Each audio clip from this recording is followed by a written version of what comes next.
tempat museumnya yang ada di belakang saya ini, gedungnya, dan apa saja isi dan barang-barang sejarah apa aja yang ada di dalam museum ini. Mari kita saksikan.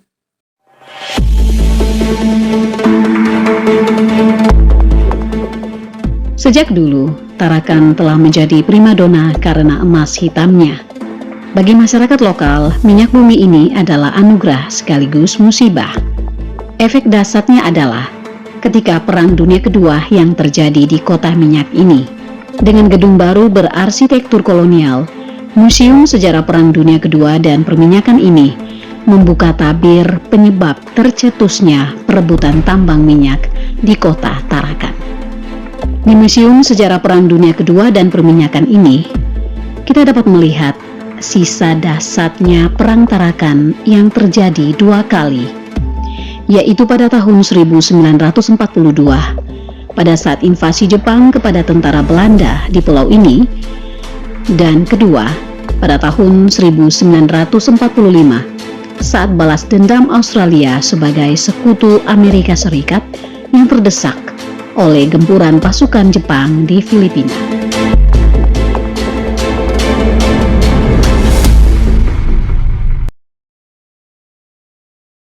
Mungkin sejarah perminyakan secara singkat itu dimulai pada saat kedatangan para pencari minyak dari Belanda, yaitu para peneliti yang kebetulan melewati kota Tarakan pada akhir tahun 1800-an, dan mereka melihat di Tarakan itu terdapat rembesan-rembesan minyak yang keluar dari dalam tanah, itu namanya lantung. Dan saat mereka melakukan penelitian, mereka mendapatkan hasil bahwa di Tarakan itu minyaknya sangat-sangat murni yang bisa langsung dipergunakan setelah diambil dari dalam tanah.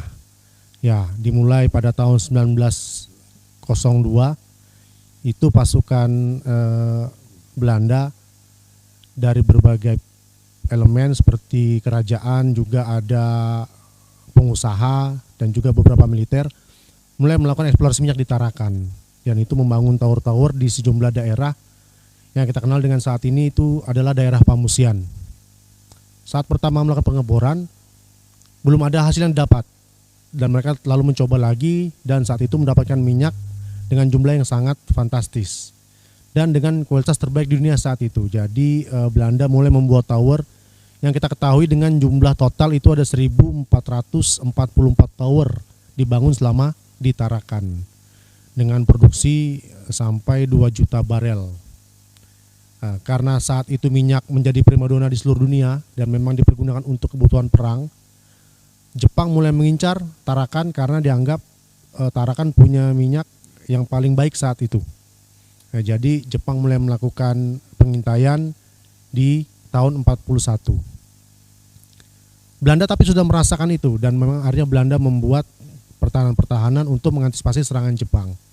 Karena memang di Tarakan itu terjadi peperangan hanya karena minyak, bukan karena rempah-rempah, bukan karena sumber daya alam lainnya, tapi memang hanya murni karena minyak yang diperebutkan oleh Belanda dan diincar oleh Jepang. Ya, sampai di era tahun 40-an itu Tarakan masih dikuasai oleh Belanda, dan minyak itu diambil oleh Belanda dengan jumlah yang sangat fantastis. Dan memang dipergunakan untuk kebutuhan Belanda saat itu. Karena memang minyaknya itu sangat mudah didapat dan juga mudah diperjualbelikan. Dengan diambil dari tanah, langsung bisa dimasukkan ke tank atau ke truk, itu sudah bisa jalan seperti itu. Ya, jadi memang minyak adalah salah satu yang membuat Tarakan dikenal bahkan di seluruh dunia saat itu.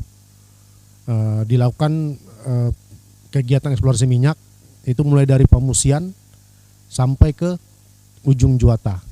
Nah, jadi memang di jumlah titik di kota Tarakan itu memang terbanyak adalah daerah Pamusian, tapi memang di seluruh kota itu terdapat minyak yang sangat berkualitas. Tapi hingga saat ini dari data yang kita peroleh hanya tersisa sekitar 200-an tower minyak dari sekitar 1.400, karena memang berbagai hal, perubahan konstruksi tanah, juga ada beberapa masyarakat yang mulai membangun pemukiman di daerah pengeboran minyak. Jadi kita dapat info dari pihak Pertamina dan Medco itu minyak sudah sangat terbatas jumlahnya dan memang sangat sulit untuk didapatkan saat ini.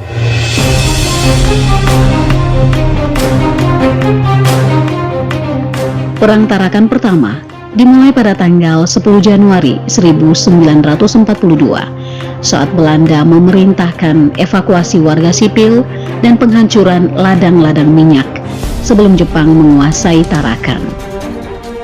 Perang Tarakan kedua ditandai pula dengan pendaratan pasukan amfibi Australia pada tanggal 1 Mei 1945.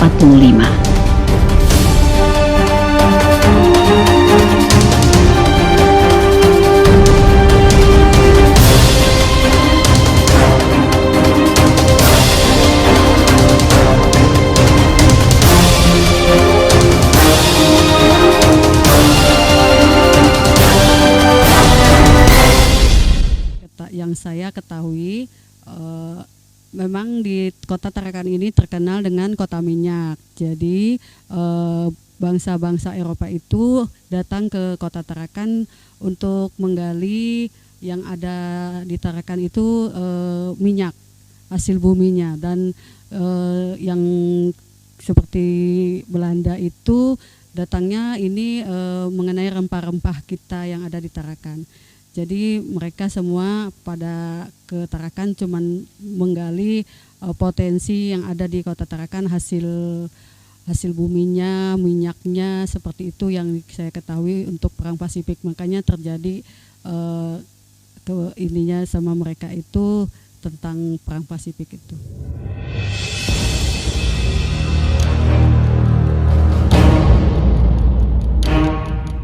Di museum ini terlihat berbagai koleksi foto yang menceritakan kondisi saat perang terjadi. Di halaman museum ini juga terdapat 3 unit taksi kayu yang pernah beroperasi pada saat zaman kolonial. Selain itu, di dalam museum ini tersimpan berbagai peninggalan sejarah yang banyak ditemukan hampir di setiap bagian pulau.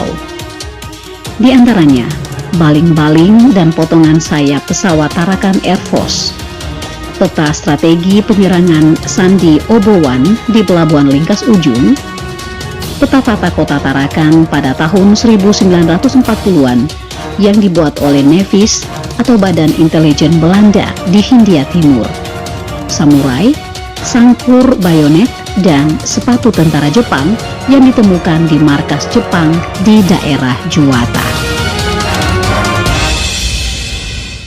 Jadi melibatkan peperangan. Yang pertama adalah Belanda, lalu Jepang, lalu terakhir adalah Sekutu. Sekutu ini sebenarnya gabungan dari beberapa negara, yaitu ada Australia, Amerika, termasuk Belanda. Tapi memang kita mengetahui Australia adalah eksekutor di lapangan, Amerika adalah pemasok, Belanda adalah pengatur strategi atau pemberi informasi. Ya, jadi di awal mula itu kedatangan Belanda memang hanya untuk minyak, mengambil minyak. Lalu setelah mereka mengetahui Jepang juga mulai masuk untuk mencari minyak, Belanda akhirnya membuat beberapa pertahanan yang kita ketahui ada di Lantamal 13 dan ada di Juwata, juga beberapa di titik-titik kota. Dan memang pada akhirnya Jepang itu masuk di tahun 42 Januari, itu memang sudah diatur sedemikian rupa oleh Jepang dengan memasukkan mata-mata pada tahun sebelumnya. Diketahui itu Belanda kalah hanya dalam waktu kurang dari 2 hari. Akhirnya setelah Belanda kalah, Jepang menguasai Tarakan. Sampai tahun 45 itu Sekutu akhirnya bergabung untuk mengalahkan Jepang saat itu, dipimpin oleh Australia dengan mendatangkan 20.000 pasukan ke Tarakan melawan hampir 6.000 tentara Jepang yang ada di Tarakan. Pada tahun 45 di bulan Mei itu terjadi lagi perang di Tarakan untuk perebutan minyak atau pembebasan area Tarakan. Sekitar 3 bulan akhirnya Jepang menyerah, dan pada akhirnya Australia mengambil alih Tarakan atau membebaskan Tarakan dari Jepang. Tapi tidak berhenti sampai di situ karena diketahui di Tarakan itu baru diganti pemimpin tahun 49. Karena sejak tahun 45 setelah Jepang kalah, di Tarakan itu masih dipimpin oleh orang-orang Belanda saat itu. Karena memang Belanda ingin kembali menguasai Tarakan dan ingin mengambil minyak yang tapi saat itu juga pemuda-pemuda Tarakan sudah mulai berpikir kemerdekaan dan nasionalis. Jadi mereka akhirnya mencoba mengusir Belanda. Akhirnya di tahun 49 akhirnya Belanda mengakui kemerdekaan Indonesia ataupun Tarakan, dan Belanda pergi baru diganti oleh orang-orang Tarakan saat itu. Seperti itu cerita tentang Tarakan.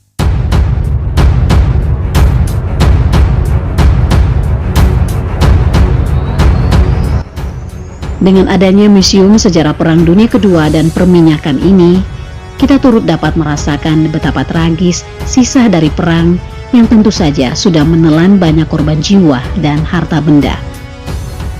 Benda mati yang masih ada ini bukan saja bisa menceritakan peristiwa kelam yang pernah terjadi di kota ini, tetapi lebih dari itu, yakni dampak dari perang kejahatan manusia yang masih membekas dalam memori dan ingatan setiap orang yang pernah mengalaminya.